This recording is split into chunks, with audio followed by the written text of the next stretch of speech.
Good morning, welcome back. This is Daybreak on Citizen Television. Thank you for staying with us here on the broadcast. The hashtag on Twitter is Daybreak. The SMS code is 22422 at Citizen TV Kenya, and at Ayub Abdikadir. We'll sample your feedback towards the tail end of this broadcast, and we encourage you keep them coming. Talking about the topic at hand this morning, and the stakeholders who yesterday had condemned what they termed as unwarranted attack on press freedoms in the country in solidarity with the media fraternity. And this is a consortium of civil society, including Haki Africa, Amnesty International, Pamoja Tutetee Haki, the Usalama Reforms Forum, and the Defenders Coalition. Also on the front page of the Standard newspaper, Nairobi Senator Edwin Sifuna has filed a censure motion in the Senate against Kuria over attacks. The motion is an official admonishment of a person's character. If successful, it could lead to the process of Kuria's dismissal. It tried in part the CS for investment, according to the motion, trade and industry, whose reckless tongue has now reached unmatched level of infamy in the country, and whose divisive, abusive and demeaning rhetoric continues to cause consternation, according to Senator Sifuna, who wants action taken against the trade CS for what he said is the attraction of unnecessary attention on the part of the Cabinet Secretary. Also, there are concerns about the regaining of public trust by the media in regards to the coverage. The fairness ought to be given to all the parties involved, the coverage given to parties, and in this regard, what needs to be done by the media and the stakeholders who as well have supported the cause of journalists in the country. We will be discussing that and much more here on the broadcast with John Kagushia, who is the lawmaker representing Mukorweini constituency. Thank you much for making time despite leaving Parliament late. And Victor Bure is also as well with us in studio, who is the Director, Media and Development at the Media Council of Kenya. Victor, thank you and good morning. And we have Javas Bugambo, who commented on governance and political developments here in the country. Gentlemen, your time is all appreciated. Coming to you first, Victor. Media freedom is guaranteed under Article 34 of the Constitution, as well as the freedom of expression and access to information freedom here, to be specific, which Article 33 does guarantee. And this is where Moses Kuria says he has the right to what he said, and therefore, despite the qualification of that as lacking moral decency, he said he has the right to say what he said. But media freedom is as well guaranteed under 34 of the Constitution. Where in this case will you draw the line in respect to the statement made by the Cabinet Secretary for Trade? Thank you. Well, media freedom, as you mentioned correctly, both freedom of expression Article 33, but also media freedom Article 34. Obviously, people are free. I mean, and that's guaranteed. It's not just in our own articles, but starting with the Universal Declaration of Human Rights, Article 19, ICCPR, International Convention on People, on Civil and Political Rights, Article 19, African Charter for Human People's Rights, Article 9. They all provide, which has domesticated, obviously, in our own constitution for the first time. We have those constitutional guarantees. And it's given that people have the freedom to say whatever they want. But obviously, if you look at Article 33, one, it has limitations. That freedom of expression also comes with responsibilities. And like you said, part of those responsibilities are given in that. And what we are talking here, to me, is not just about media freedom, and it's how people can relate and express themselves. I mean, that like you correctly meant, is their way that people can decently express themselves, exchange, and do all those things. Because obviously aware that media has also limitations. Because who works in the media is human beings, and as professionals, they also have limitations. And that's why institutions like the Media Council are put there, that we are aware. That's why laws like defamation and others are still in statute books, because people can make mistakes. And you find that in media houses like here, Nation, they have even what we call public editors, that they are aware that their journals can make a mistake, and people can have a civil way of then raising those complaints against those journalists. In fact, if you look at even the Leadership and Integrity Act, if a journalist, for example, engages in corruption, then whoever feels aggrieved and can go to the anti-corruption. Okay. So there are structures and procedures where the journalists can be held responsible, and previously they have been held responsible, not just the Media Council but other institutions, and people have gone to court.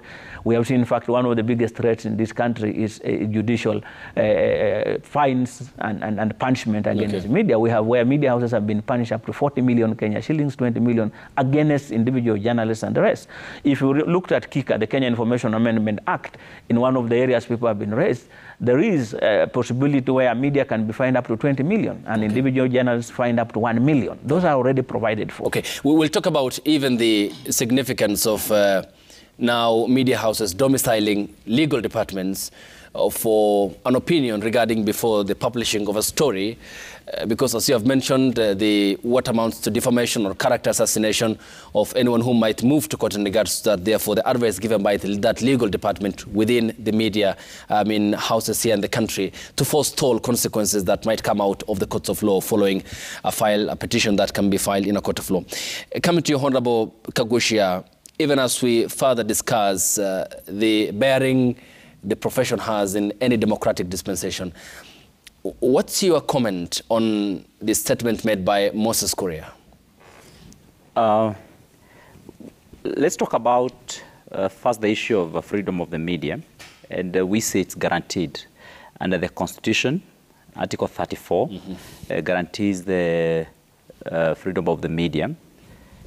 But again, if you read the same article, it also indicates that the same freedom is also limited, especially on account of what we have on, I think, Article 33. Because the Constitution also explains areas where the freedom of media or expression might be limited. And in the same Article 33, it also gives the freedom of expression for any person in the Republic. And so where a person expresses their opinion, I think they are guaranteed, they are protected by the Constitution, and that expression is completely guaranteed and allowed by our Constitution and our laws. And so where Moses Kuria has expressed his opinion on media, I don't think he needs to be castigated. What the media need to do is to prove him wrong. Say, you said this, but this is what there is. But as to the extent he expresses himself, he has freedom to do so.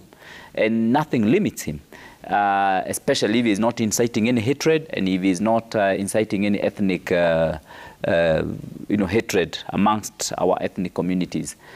So he has freedom to actually express himself. And I don't think really that should be in question. Media, just like any other professional body, should be subject to accountability and also to criticism, to people looking into the work that they are doing in depth. And that is done on every other profession. Just like people do to the medical profession. People look at what doctors do and they raise issues where they find that something has been done wrongly. Now, media in Kenya has its own challenges. We have a lot of people in media, especially the journalists, who are very good and who report boldly, who criticize government objectively, who also give facts. But you also need to know that we also have some journalists and also some editors in this country who misreport, who put emotions into stories, who bring their own personal political leaning into the profession. And so the professionality is completely blurred and they are not able to report objectively. And hence, they do not help the cause of reporting and journalism in the country. And so when they are also called out, I think that should not be seen like it is a threat to the freedom of the media. I mean, I come for this show, and I find a lot of objectivity in this show. When you ask us questions here and we answer, you give us fair time to respond. You engage us very professionally and very objectively, and that's probably why we keep on coming to the show. But there are some people, when you go to their show, even before you sit down, they have already started, bombarding you with their own personal opinion, with their own emotions, and sometimes they have very serious and non-political leanings. And for that reason, I'm not saying those who are against government or for government. Okay. Either side.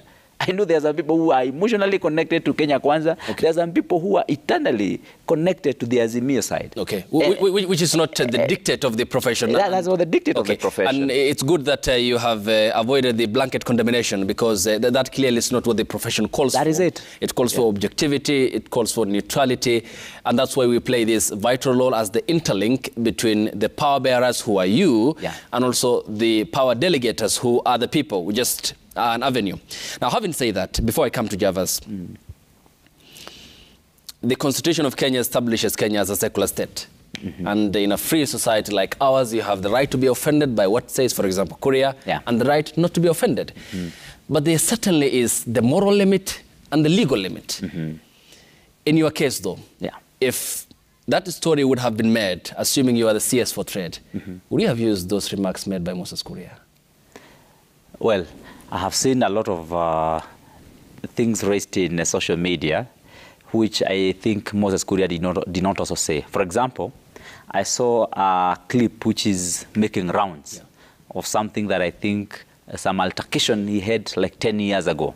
I have seen it now circulating now, and some people actually think that is what he said in this case. So when we are addressing this, we are addressing, of course, some of the past things that he has said, and some of the things that maybe he expressed himself on this recent time. But I think it is important for us also as leaders to be measured in how we look at these things. But again, we can't also be the same. Okay, but that is so diplomatic. Because you see, when I respond to issues, even criticism myself, sometimes it's very different from how you would respond.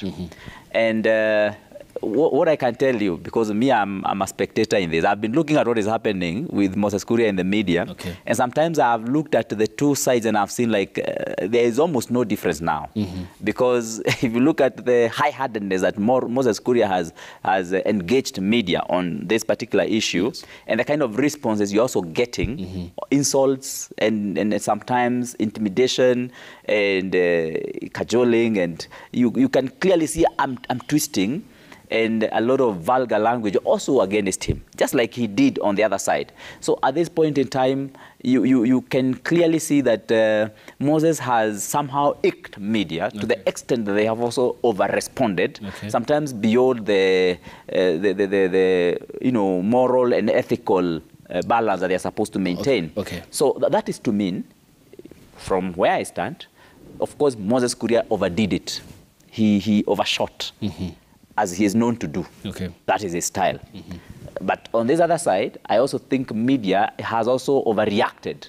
Because really, all of us know that we have some elements in media who are rotten potatoes. But we also have a lot of many other people in media who are doing a good job. We have media houses that you can clearly see from the top to especially a certain level of editorial, they are completely inclined towards a certain line. And by the way, it's also clear, maybe not to everyone, but to some of us, that some of those people are also not operating objectively. And that is also prohibited by the Constitution. That media houses must independently pick on their editorial content. Thank you. But to some extent, some of the media houses are also not operating under the dictates of the Constitution, because they are also being influenced by forces outside of their own realms. Thank you. Example, of which I laid an emphasis. For example, well, clearly pointed out, Honorable Kagusha, at the best interest of time, I clearly pointed out it would be unfair, for example, if a professional in the landscape wouldn't give you the airtime as required as balanced, the right of reply, and to hear from you. That would be so unprofessional, that would be biasness, and it's an opposite of what the professional dictates. That's sorted. Having said that, Moses overshoot, that's Moses Kuria, so the language wasn't right. You wouldn't agree with him on what he said? I mean, personally, I wouldn't use that language. But Moses has his own style, and it's like it's known that he has his own style of addressing issues. And we'll come to the objectivity issues that you have raised, because there are problems that must also be addressed by the stakeholders in this profession to gain public trust, which is very important. Very important. Okay, coming to you, Javas. This is against the backdrop of revelations made by a media house in regards to the edible oil importation into the country. In your view, was the language right? Well, thank you, Ayub. Let me start by saying that the reach of influence of media is generally limitless, but the freedom of media in itself has limits. It's not limitless. And that's why you've got the calibration provided for in law. My colleagues here have indicated and cited various provisions of law, and I agree with them, including the conventions and treaties that we have signed that make or form part of the laws of Kenya pursuant to Article 2, Sub-Article 6 of the Constitution. Further, when you look at Target 16.10 of the Sustainable Development Goals, it lays emphasis on the relevance, significance, and usefulness of media freedom, protection of journalists, etc. But when you look at the manner in which media times has conveyed, or certain reporters have carried or framed information or news, of course one can see an inclination to a particular kind of narrative. Okay. And that's why one may say that maybe they may have been a little bit more spacious or convoluted in such a manner as to paint certain maybe persons or character negatively, etc. But I think we must say that when it comes to shining the light on duty bearers, the media has got a critical responsibility. Because look, if media does not play its critical role of providing information to the people, then so much will happen under the veil of opaqueness. And that itself is not proper. I think I would say that, for instance, when you look at the issue of the edible oils, I would also juxtapose it to the issue, for example, of Shakahola. Media has shined light on the darkness of the Shakahola indecency and the tragedy of such faith. And when you look at at matters edible oils, the media has gone extra mile to try and investigate this matter and try to bring light to the surface for the benefit of citizens. Now, here I think what would have been important is for the respective agencies of government to find time to elaborate or elucidate the issues that have been contained or carried by various media pieces, so that the truth then and facts are put on the surface. Now, we know very well that objectivity is the piquancy of freedom of media. Now I'm talking about objective objectivity, not subjective objectivity here. Because some stories carried and some journalists, of course, or some scribes, engage or are fully inclined to subjective objectivity. They'll tell you that they're objective, but the objectivity is quite subjective. And that's why I'm talking about that objectivity that is actually objective. And of course, here I'm trying to tether my thoughts to the now departed scribe Philip Ochieng in his book, I Accuse the Press. So when you look at all these realities that we are facing today, we have got certain limitations, or rather certain inadequacies on the part of various members of the media, just as much as we have got various limitations on the part of the members of the, within the duty bearers, as Honorable Kagushi has indicated. In fact, when I reflect on a story written by Sarah Repushi in 2019 from Freedom House, has indicated that we have had a very steady decline of media freedom across the world in the past decade, and I would say even in a decade and a half. And all these have got various factors owed to it. One, we've seen that there are certain journalists that do not actually operate in a space of freedom, that they are so susceptible to influence. This influence majorly is from corporates and political class, and so they want to file reports that are favorable to certain politicians or certain corporates that, quote unquote, have pocketed them. But government itself must also not shy away from scrutiny. In fact, J.F. Kennedy speaking on the 27th of April, 1961 at Waldorf Astoria in New York, government must not fear scrutiny, because scrutiny itself is very important because it brings information to the fore in a free democracy. And with that scrutiny comes understanding, with that scrutiny comes support, and even opposition, and both are very useful. Emphasis is mine.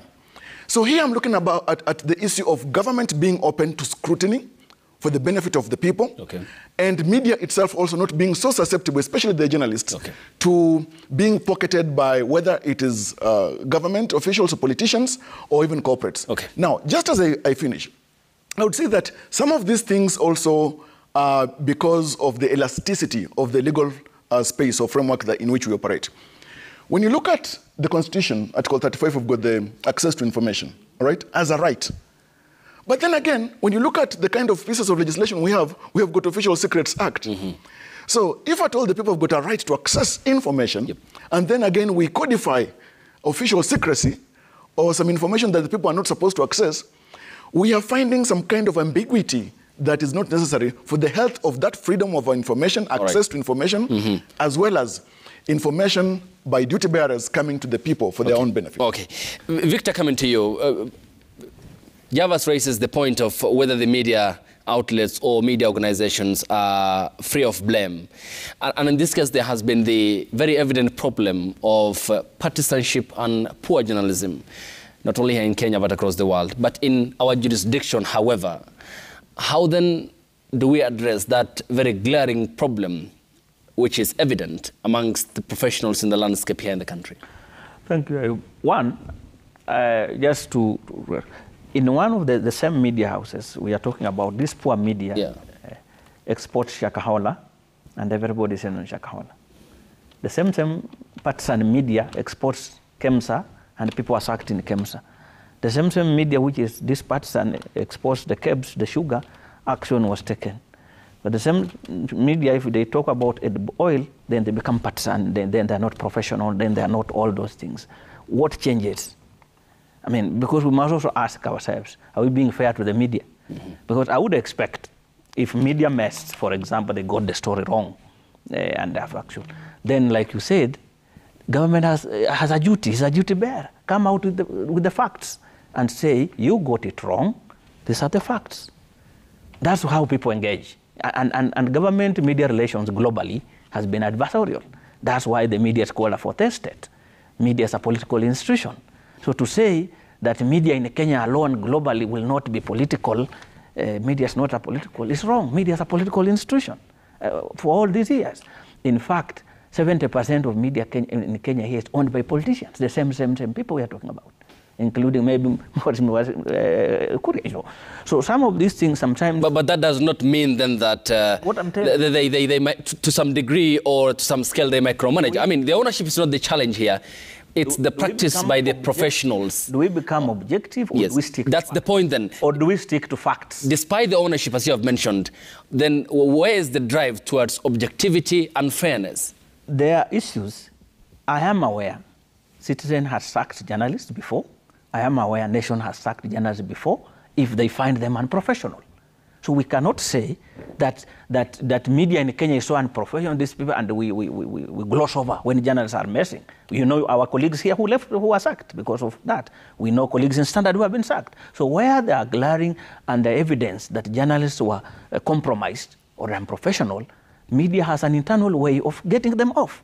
So just like in other professions like colleagues raised, if there are this evidence of, in fact, like Media Council, we have deregistered so many other journalists, we have withdrawn their practice once there is that fact that Ayub messed. But you see, and I like how Mheshimiwa approaches, when we start that general condemnation, when we start criminalizing a whole professional group, we have PhDs in our media houses, we have masters in our media houses. In fact, Kenya competes only with South Africa and Nigeria in terms of professionalism and growth. Look at how Kenyan journalists are winning the awards globally. It tells you the quality of the... In fact, an average now, currently in Kenya, the average education standard for journalists is a master's and a first degree. So the issue of professional, we will have one or two people, for whatever reason, who will go on, and we know a number of them. But when issues are happening, we want, if we are talking about access to information, For example, are we seeing a proactive disclosure of information? Are we seeing an active engagement between media and other people so that there are avenues of getting this information? You can even see when you have a story and you are looking, because once we reduce ourselves to say media is Azimio, and that's how we are looking at it, then we also sometimes, or media is Kenya Kwanza, then we also, because media has its own role to play. Let's engage with media, and where they have done a mistake, we deal with it. And where they have provided space, I mean, there were times where everybody said, for example, role media is Azimio. There's a time people say that. But Mheshimiwa is here, and he appreciates the role media has been very professional. They have given space for discussion. So sometimes it's also people's perception that sometimes for you to say this is Azimio or not, it's purely your own perception. But we cannot run away. And there's a report that was done in 2007 on, as journalists, do we stop being, for example, the tribes we are? For example, once you are employed here, much as unprofessional. So there are also the objectivity issues we are raising. Some of us, for example, I am a Christian. Whenever there is an attack, a grenade attack in Garissa and Mandera, most of our media house would quickly say, suspected Muslim fundamentalists. Because most of us are Christians, yet there's no evidence.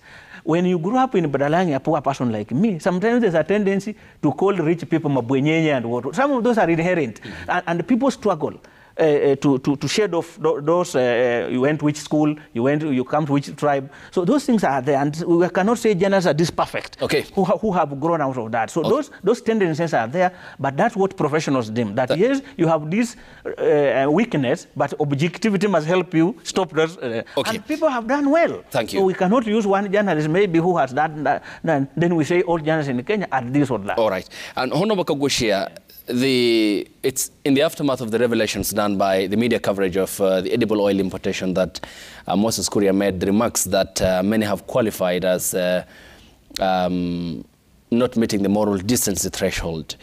And then what's your thinking into why it appears to be wrong, according to Moses Kuria, when a coverage is done on such an important importation plan that was approved by cabinet to get edible oil into the country, and the main purpose as to why that was done in the first cabinet was to level the prices of basic commodities in the country, because the window also had rice, wheat and other food, and bring down the cost of living.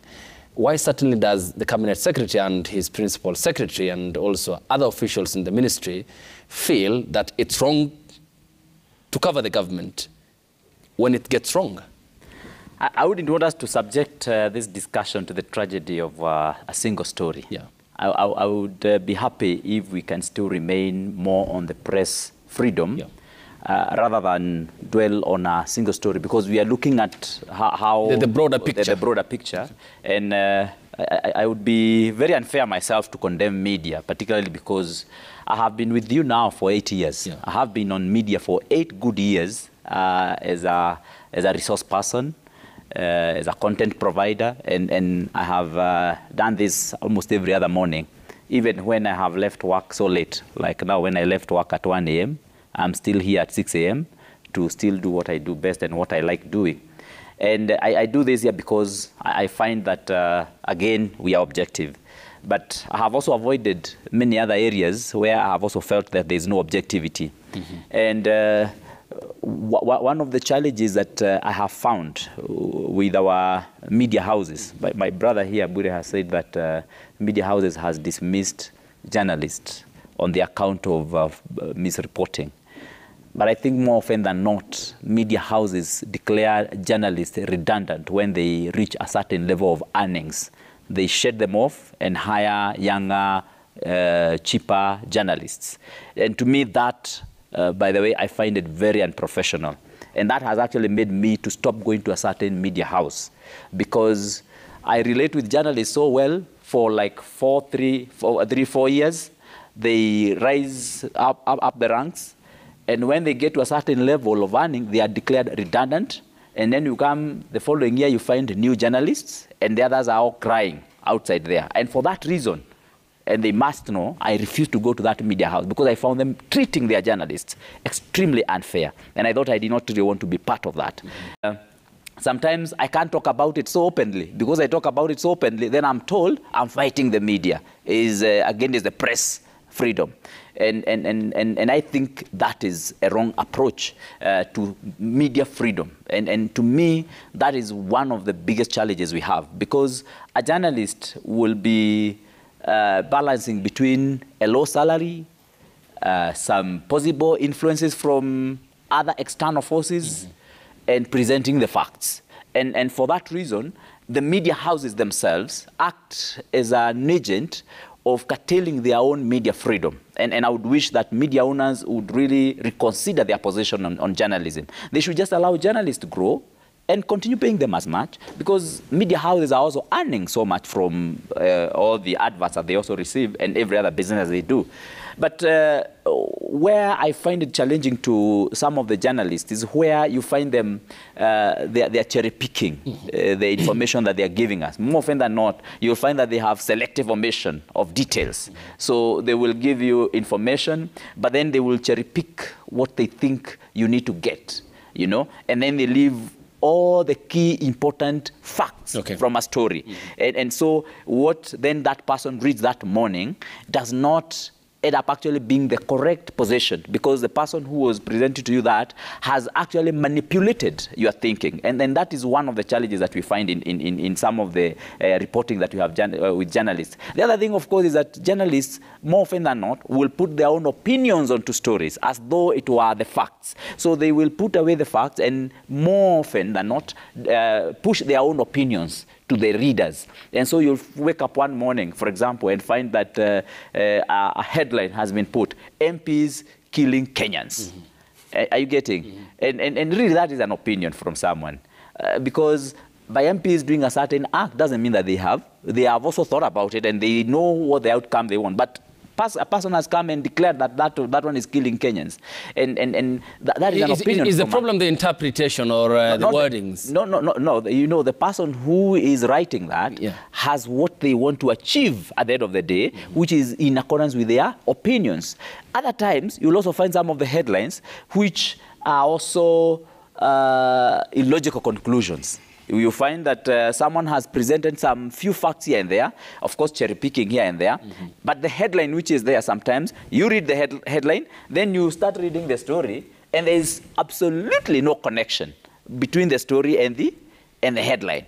And of course, those people who will often not read the story, they will just go through the newspaper in the morning reading the headlines. Of course, you know what you have put in their mind. Again, that is also manipulative. It is wrong by the media houses to do that, and the journalists, for example, I mean, to be more precise.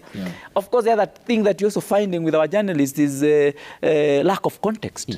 You find a story that has been put there, but you try to look for the context in this, you know, you don't find it.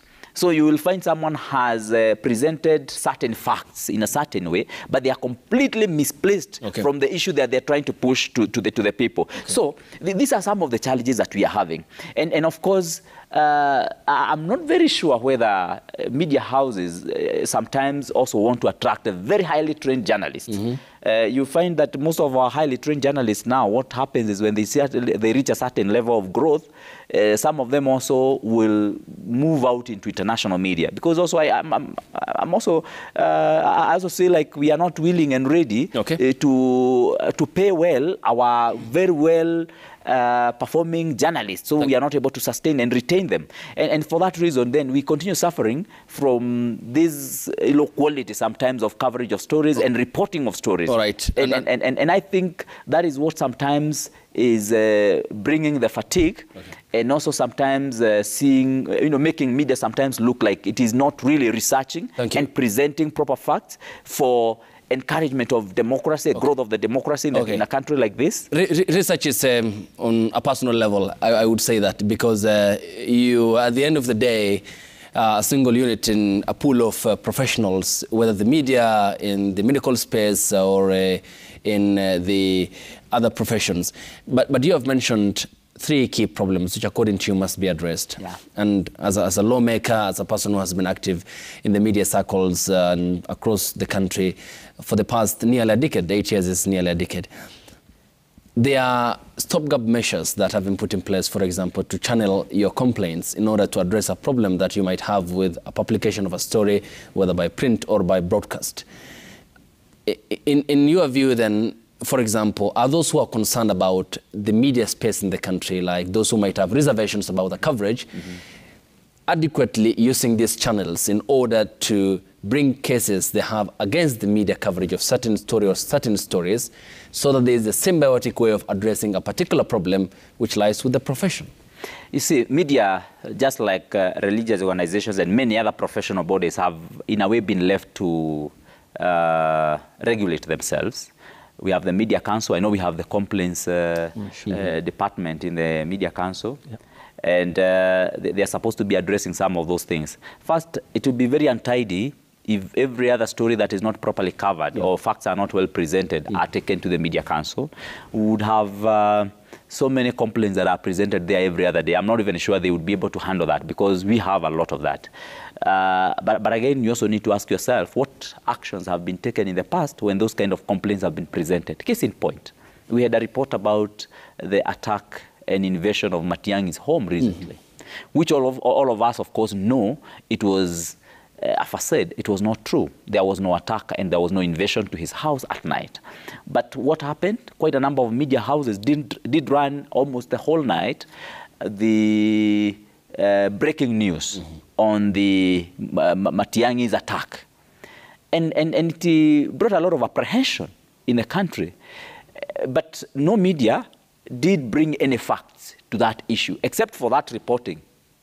There was no media that brought any coverage. And of course, it was expected that media would be rushing to his home, because it's only a few meters away from, or kilometers away from most of the media houses in Nairobi. But now, complaints were presented. Okay. I remember some indictment being done. But what real action really was taken against the journalists, against the media houses? What fines, for example, are also given to media houses to pay out of this misreporting? You find that there is that solidarity amongst all professions. Okay. And it's high time as a country, if we have to grow as a democracy, just like we focus on government, which we must do, by the way. Government must be accountable to its citizens. Okay. As government is accountable, also all the professional bodies that we have in this country and all the professional areas must also be accountable to Kenyans. Thank you. Journalists, media houses, medical practitioners, education fraternity, all these professionals, even the lawyers that we are, must all be accountable as a profession to Kenyans. Okay. And must also be open to criticism. Thank you. And I actually want to hope that all these issues that have come from the Moses Kuria issue are going to allow us to have a reflection. Let us ask ourselves serious and deep questions, especially some of the media houses which are being pointed out. Are they really doing the right thing? Okay, we will talk about whether it's right or not, and I'll come to Victor. I'll come to you, just hang on the capacity question of whether you can handle the avalanche of cases filed with you. Java's coming to you. Responsibility is key, and you have mentioned the intricate balance and to keep off the friction between the government and the media. But the right thing has to be done. The professionals have to be professional at all times, and the government must be accountable and transparent. Therefore, that is the only way that there can be coexistence. But it seems that that's not happening. There are complaints on both ends. The government decries, or the Ministry of Trade, for example, CS, is decrying the coverage on the edible oil importation, for example. And there are also problems on the other end that I'll pick up with Victor as well. In this way, then, how do we progress the democracy that we have at hand and institutions, including the media that were born out of Katiba 2010 for purposes of freedom, which are holding up under intense pressure? You see, Ayub, erosion of media freedom itself can be seen through the lenses of glaciation of democracy and democratic institutions. Wherever there is, and whenever there is an erosion of media freedom, we will see the nosediving of democracy and related institutions. And that's why it's very important for us to sustain media freedom, so that even democracy, progressive in its nature, must be sustained. Now, media freedom in itself is not carte blanche. It has got responsibilities due to it. And that is why the aspect of professionalism, attention to detail, fact-based journalism and reporting is very important. On the part of government, it must not fear scrutiny, as I said earlier, because the moment government fears scrutiny, it will start going for the journalists and media houses. And that itself may be seen as autocratic. In terms of the kind of challenges that journalists have gone through, I cannot put it past Jamal Khashoggi. Okay. In 2018, a Saudi journalist who in Istanbul was murdered in the Saudi was conflict. assassinated by the agents of the Saudi regime. When you look at some of the suffering, death, and even exile that the kind of experiences that journalists face, then one worries that we have not done much, even as a country, to celebrate and protect the place of journalists and media in the entrenchment of democracy and propagation of democratic gains in this country and even on the continent. In fact, Ayub, every Madaraka Day and Jamhuri Day, we celebrate the great history of this country. We celebrate great political leaders, but we forget that were it not for journalists and media reporters at the time, that story would not be with us today. So when we celebrate politicians as the vanguards of democracy, they must be placed side by side by journalists who are even as well vanguards of democracy and democratic progress. Okay.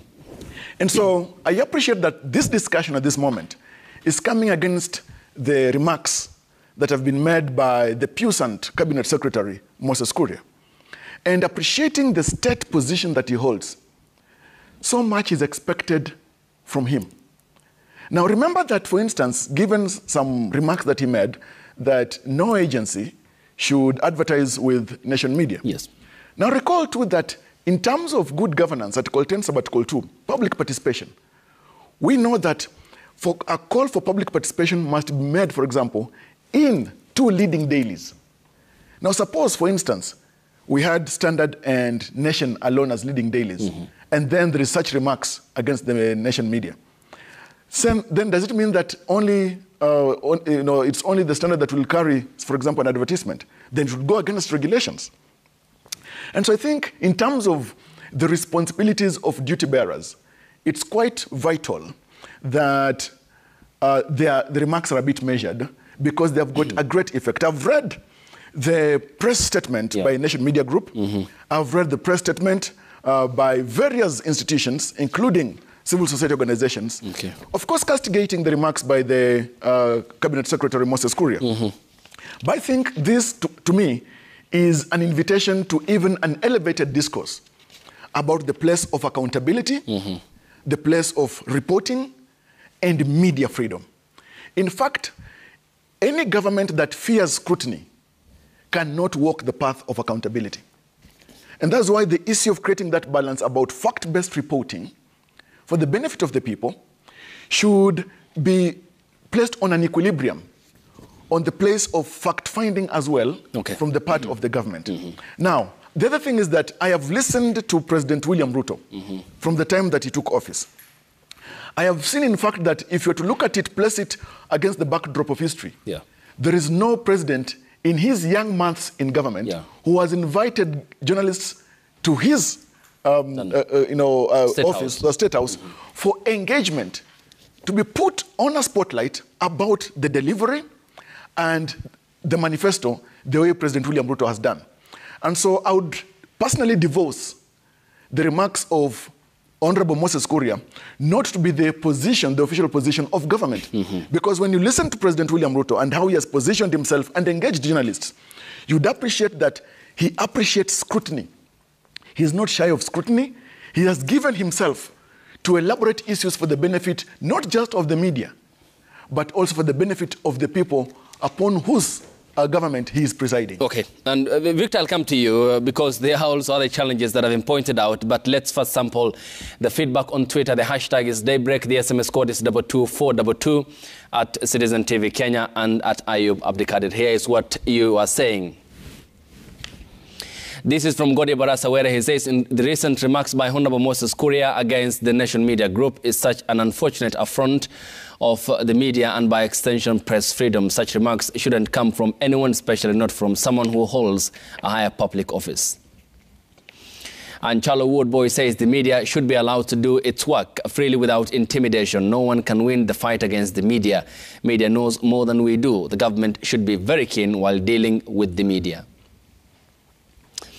Sir Nixon Ndugire says reality in aspect of poverty, it must be seized, and investigative journalism is the root art of seizing reality back from the powerful, more so exposing corruption and brandishing the truth.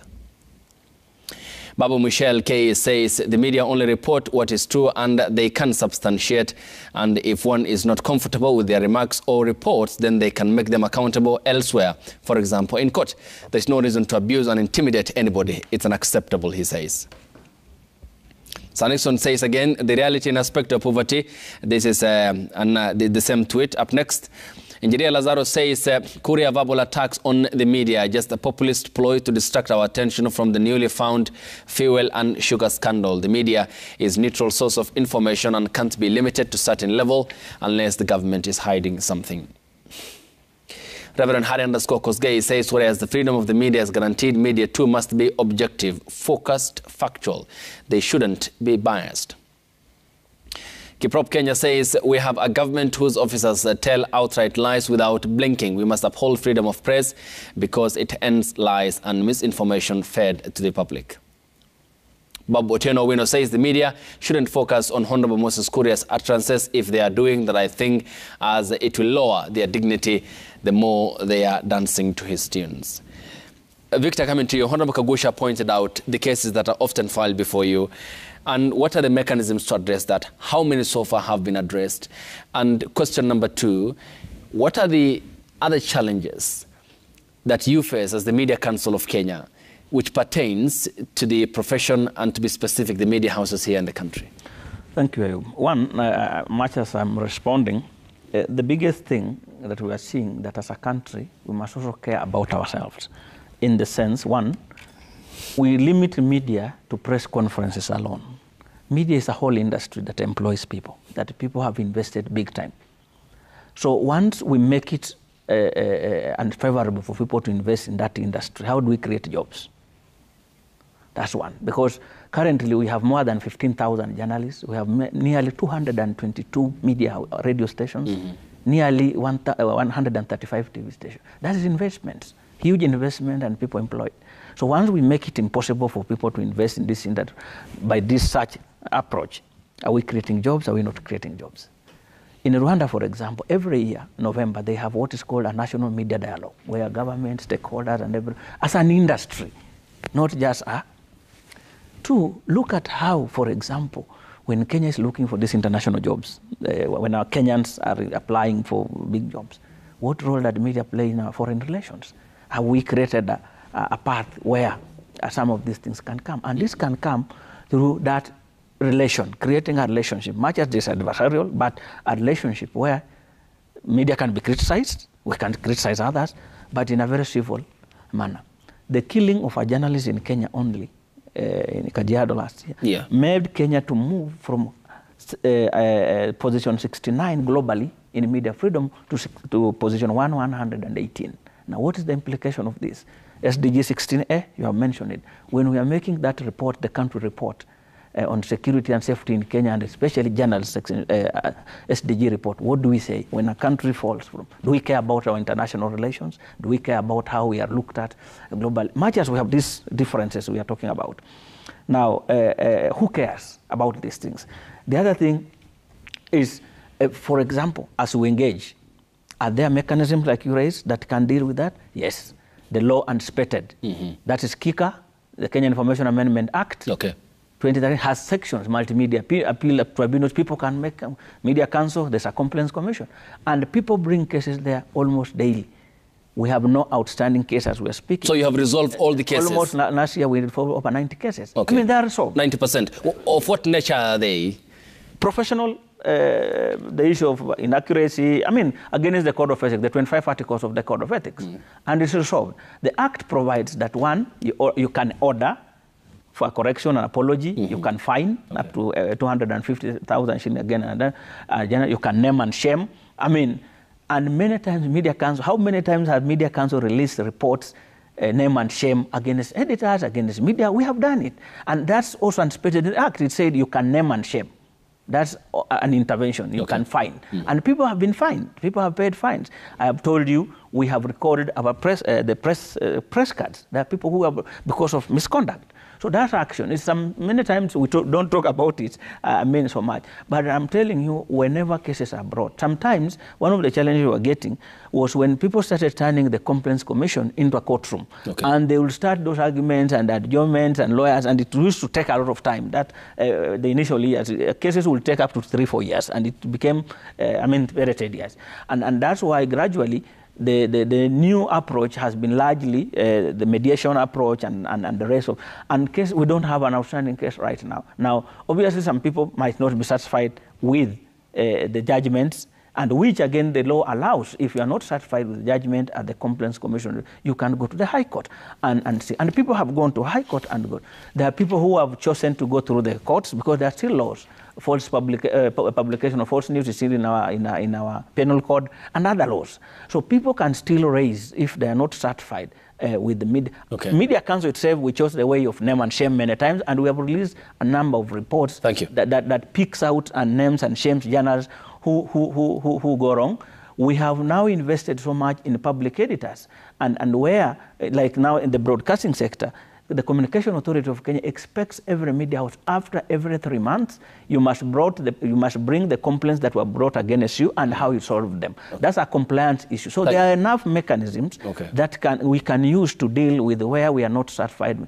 But again, also, a number of these issues are also brought about by journalists who have left newsrooms and joined politicians or now as consultants. They are the ones who mislead most of our leaders on how to deal with the media. And that's one thing we need to, we'll be having a very actually serious discussion this weekend in Nyeri. All the media sector is meeting over some of these reflections Mheshimiwa was raising. And people must reflect. We are not saying there's nothing wrong with the media. Thank you. I mean, a number of these things have come up. A number of them, like the Matiang'i issue, we dealt with the role media itself. Linus can confirm to you, we did. But some of these things we don't advertise. Media rarely talks about what is going on. Thank you. So there's a lot of internal things that are happening to deal with those situations. Honorable, you have a point? I'll come to you, Honorable. You have a point? Well, basically, just to buttress the point that my relative Wira is saying, there is a problem within media, aspects of media. There's the same way there's some problem among some politicians.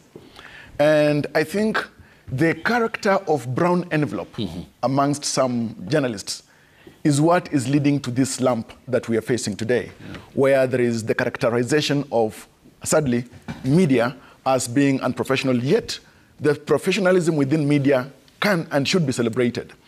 Now, for instance, even matters to do with KEMSA, recently matters to do with the NHIF. We have seen that media has actually exposed properly issues that have been beneath the carpet for far too long against the intended benefit of the common mwananchi.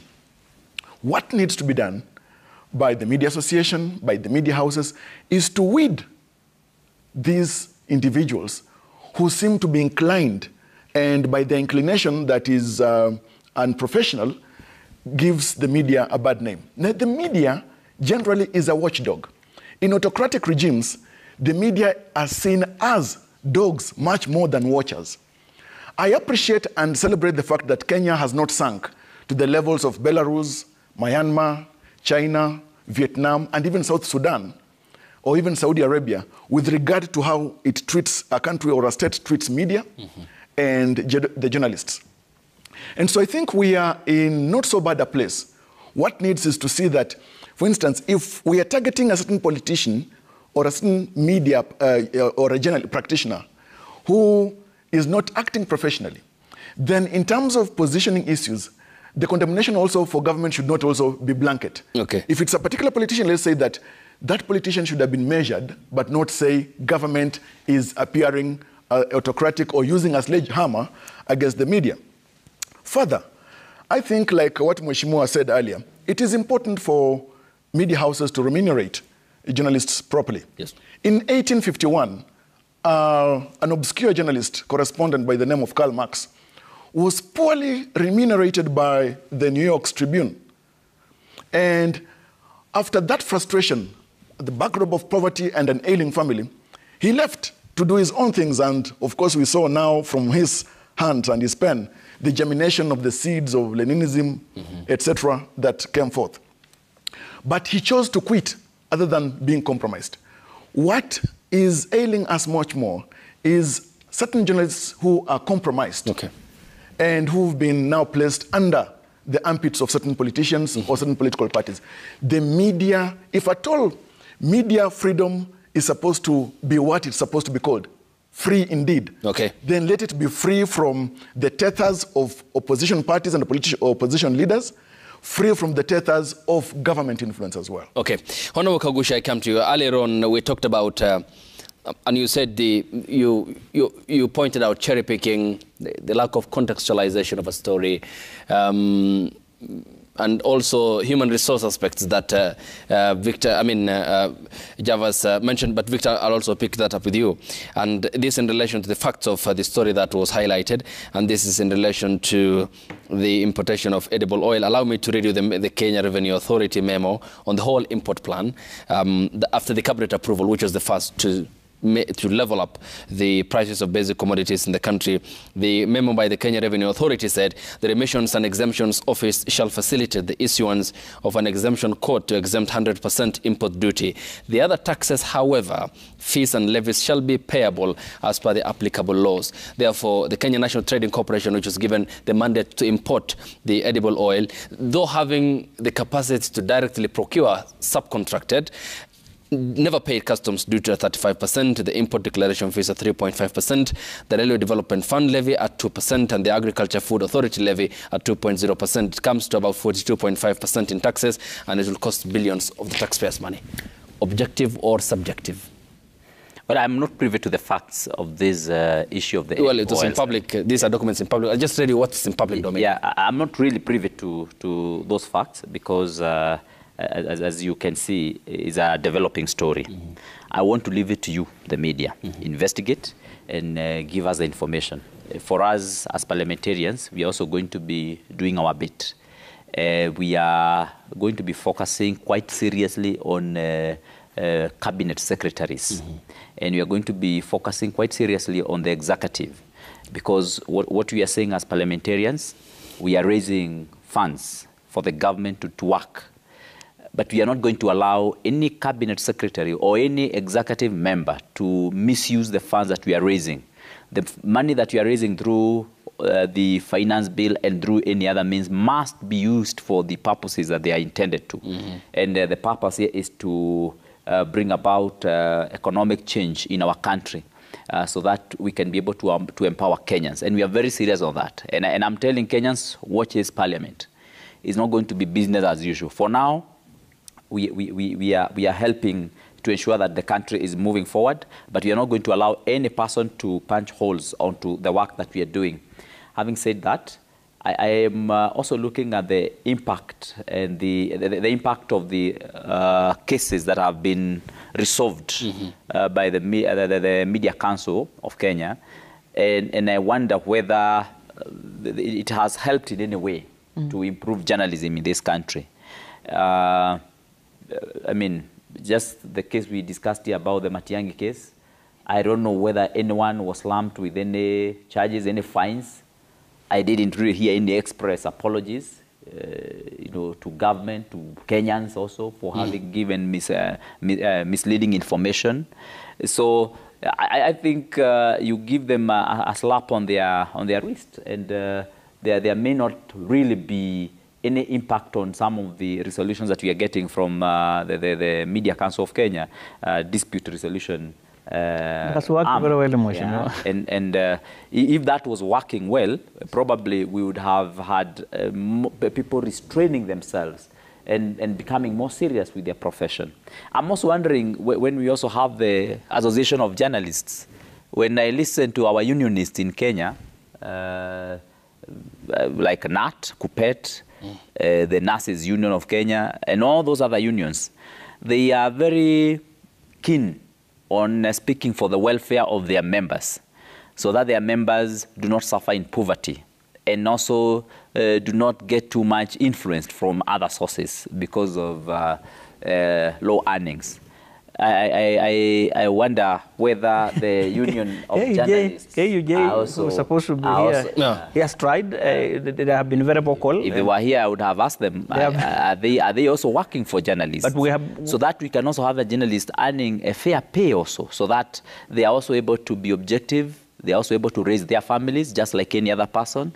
And they're able to do their work, in a way that they are not being influenced too much from any other sources. Is objectivity, Honorable Kagusha, really driven by a good paycheck? Of course, it does. Okay, let me give you a good example. Allow me to draw this connection to that. Okay, allow me to give this example, because it all comes down to personal responsibility and integrity. Yeah. I mean, this happened in the United States. Fox News. It paid more than nearly $800 million in defamation because of lying about the elections in 2020, saying that the machines that were used, which were manufactured by Domino, had, once you vote for Donald Trump, according to Fox News, then and the ballot ends up in the ballot box, then that automatically changes to a Biden vote. Yeah. That's how they lied blatantly, and there was an audience for that, the conservative Americans who consumers of the Fox News content. Yeah. These are people who are paid very well. America is a bigger economy than Kenya, but there lies in the lacking objectivity and integrity. Yeah. So it isn't true and factual for you to say that objectivity, objectivity is tied to good pay rise or good paycheck. I hope I do not sound like the issue of pay is the only issue that compromises objectivity. General human resource welfare. That is it. That is just one. But you also said there are some people who give their own opinions for different reasons. For like he said, I come from a certain tribe, I'm a journalist, I don't cease from being there. I come from a certain political leaning. When I'm a journalist, I don't cease being in that political leaning. But professionalism and professional ethics do dictate that there's a certain extent to which you cannot bring your own personal opinions and views to professional matters. And some people get too emotional about political activities and issues that are going on, and they bring them into their own reporting. And they want to manipulate their readers and their consumers into their own way of thinking. For example, there's someone who thought that this political candidate, whether presidential, parliamentary, senatorial, or gubernatorial, there are some people who thought that this is the right candidate to win as a journalist. And so they used their opinion to manipulate their consumers into that perspective. And of course, that has nothing to do with the low pay. That, of course, has to do with the unprofessional conduct of those journalists. And so I'm looking at the issue of the human resource as just one of the influences. Yes. And that's what I'm asking. What is the role of the KUJ also in this? I mean, they also need to be doing something more serious about pushing journalists, the journalists also to be receiving a fair pay so that they're able to also remain objective. Because that part of fair pay really also has a connection to how the journalists are also reporting. Just like the police, for sure. Sometimes the police, sometimes they also collect the kitu kidogo sometimes to survive. And that is why government has been on the forefront now saying, let us look at the issue of the police pay. Let us pay them better. So let us make them have better living conditions so that they also are dissuaded from collecting bribes and they're able to serve Kenyans in an objective manner. Okay. So it's just one of the issues. It's not the only issue. Okay. But again, I also want to say that the Kenya Kwanza government, because that's where I stand, it does not have a systemic way of oppressing or suppressing media freedom. The Constitution, there's a way the Constitution in Article 34, and that is Section 2, that it actually describes how media freedom would actually be suppressed. It says that the state shall not exercise control or interfere with a person engaged in broadcasting, the production or circulation of any publication, or the dissemination of information by any medium, penalize any person for any opinion or view of the content of any broadcast publication or dissemination. The Kenya Kwanza government is not in any way, and President William Samoei Ruto is not in any way interested in suppressing this. Media houses continue to enjoy the best environment that they can have. Thank you. And so expression of an individual must also be seen in the light and in the view of the freedom of expressions in Article 33 of the Constitution. Okay, thank you. That any person can express their views and be taken as such, and also not be condemned, but probably be interrogated. Okay, I'll come to you, Victor. Yeah. That's noted. Hearing from the president is quite impressive because he has said he would want a vibrant media that holds him to account. So far, he has done 3 media engagements since January this year, and which is important for the growth of the professionals. But it's also interesting when you look at the other side of the aisle, where the Inspector General of Police, when he was inquired upon why the police had attacked professional journalists, he said that is occupational hazard. And you have Moses Kuria who says that what ... against professionals from the other media. I mean, it's a commitment on the end on the part of the president. Yes, he said it's occupational hazards. You're talking of the Mandamano in... Yes, that's what the IG said. But of course, that also, it was also a bit questionable, because how are journalists reporting or inside a member of parliament's car who was organizing the Mandamano? Yet, the journalists themselves had their own car. At what point were they using a car which was disguised and was using a false number plate, but that car belonged to one of the... Madara MP, well, that's noted, but really, that doesn't justify the attack, Honorable Kagushi. No, it actually... Does it qualify the attack? You see, it doesn't qualify, not at all, even because even the member of parliament ought not to be attacked. But what I'm saying is this, that is part of what we are saying. There seems to also have some kind of politicization of media in a way that should not be the case. And let me ask also, does the Media Council also investigate on their own violation? Yes. Because, there is a serious complaint about some editorial team that seems to be receiving money from a certain source to convolute and give us headlines that are telling and that are misleading.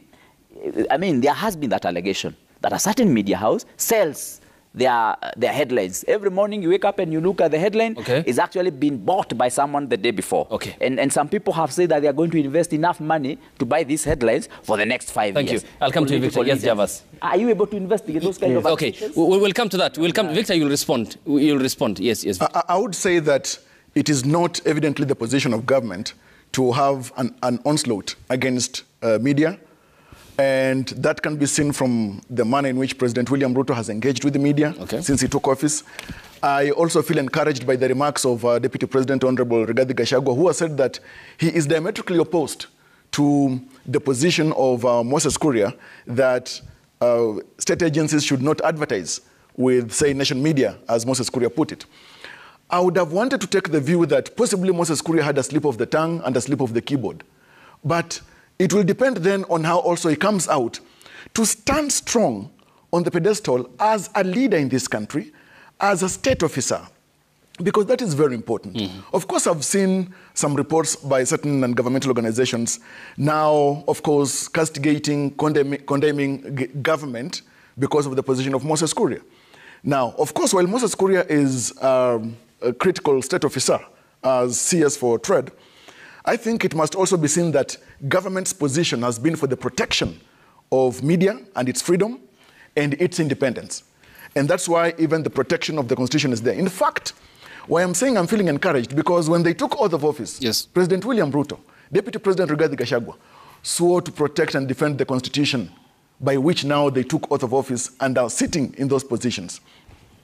What then also then is demanded of media houses is to ensure that they are very clear in their reporting.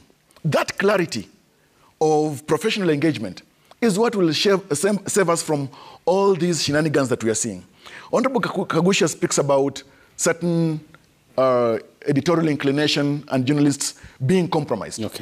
Compromise is what in itself ails or is carcinogenic to media freedom and independence. Indeed.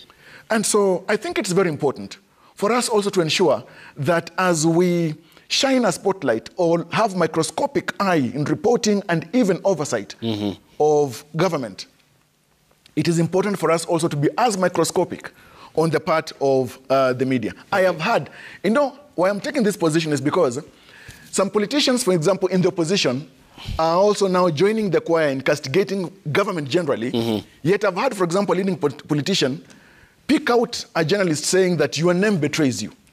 That itself, Kalonzo Musyoka. yes, of course, itself is also in bad taste. And we have seen also other leading politicians frown upon certain positions of clarity or reporting, right now politicians in the opposition, against the media. And so my view is that politicians must not take certain positions merely because now they're on the other side of the aisle, on the other side of the river. Thank you. Yes, Victor. The final word, okay? I'll give you. While these commitments are there and have been made periodically, but what are the facts? What are the trends? Between last year we are number 69, global ranking in press freedom. This year we are 118.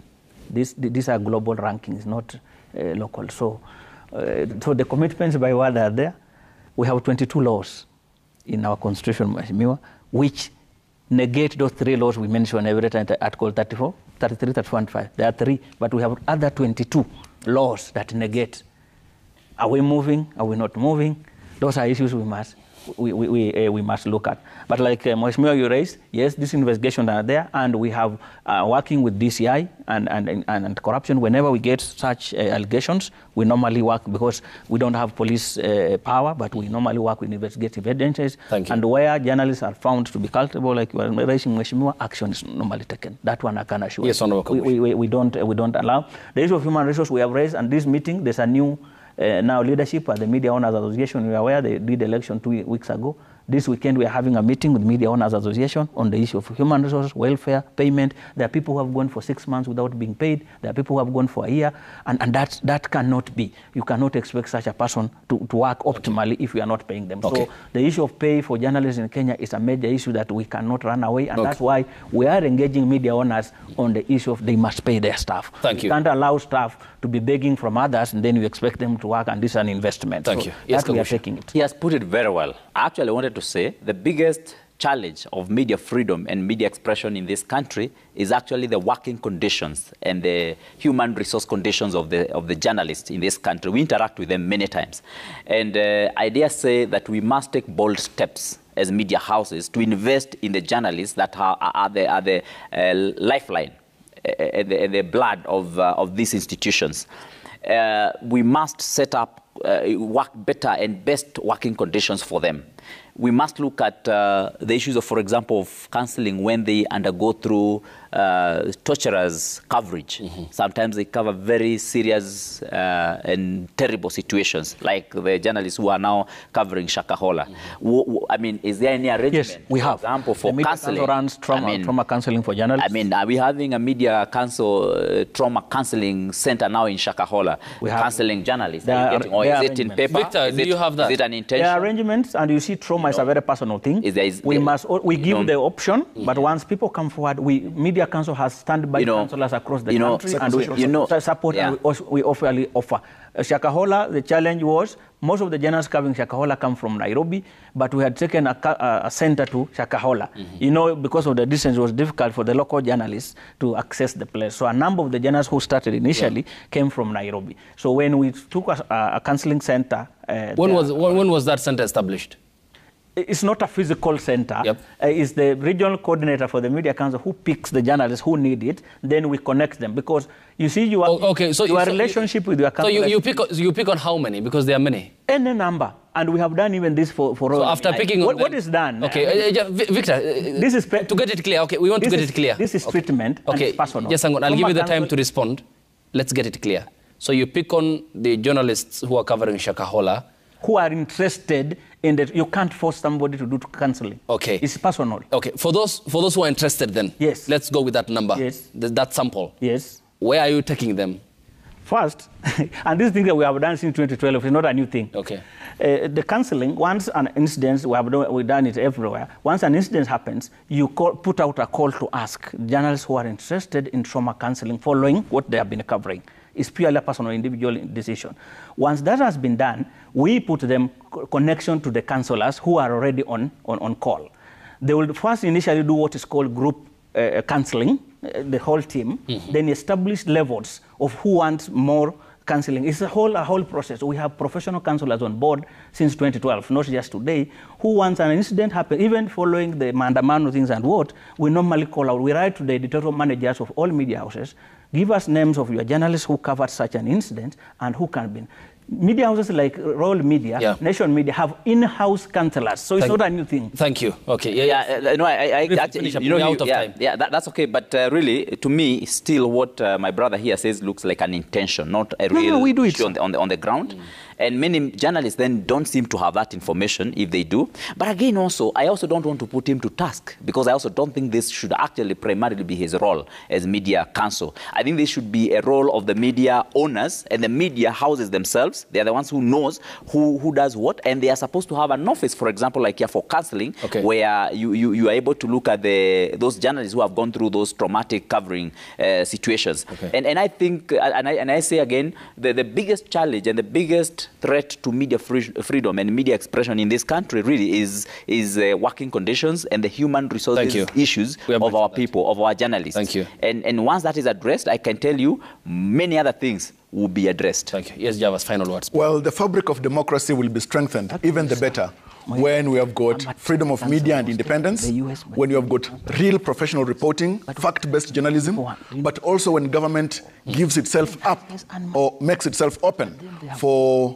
scrutiny and being ready to be held accountable, because accountability is one of the pillars of good governance as is provided for in our constitution. Thank you. Because when the people remain in darkness, outside reporting, outside a government that's freely letting out information, then one, service provision may be compromised, and then democracy itself may find itself on a wheelchair.